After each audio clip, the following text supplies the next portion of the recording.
ভোলা জেলার চরপাশন উপজেলার আবদুল্লাপুর ইউনিয়ন ২ নং ওয়ার্ড বিএনপি ও যুবদলের উদ্যোগে বিএনপির চেয়ারপারসন ও সাবেক প্রধানমন্ত্রী বেগম খালেদা জিয়াকে স্মরণ করে মিলাদ ও দোয়া মাহফিল অনুষ্ঠিত হয়েছে। শনিবার সন্ধ্যায় আবদুল্লাপুর ইউনিয়নের ২ নং ওয়ার্ডের শিবাহাট বাজারে অবস্থিত দলীয় কার্যালয়ে মিলাদ ও দোয়া মাহফিলের আয়োজন করা হয়। আয়োজনে বেগম খালেদা জিয়ার শোক স্মরণে বিশেষ দোয়া মোনাজাত করা হয়।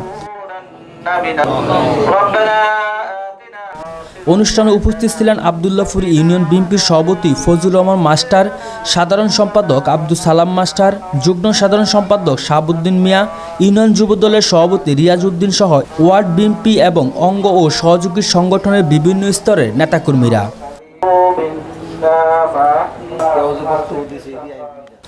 এ সময় বক্তারা বলেন, বেগম খালেদা জিয়া দেশের গণতান্ত্রিক রাজনীতিতে গুরুত্বপূর্ণ ভূমিকা রেখেছেন। তার অবদান স্মরণ করে দলীয় নেতাকর্মীরা ঐক্যবদ্ধভাবে গণতন্ত্র ও মানুষের অধিকার প্রতিষ্ঠায় কাজ করে যাওয়ার অঙ্গীকার ব্যক্ত করেন। শেষে দেশ, জাতি ও দলের কল্যাণ কামনা করে বিশেষ মোনাজাতের মাধ্যমে অনুষ্ঠানের সমাপ্তি করা হয়।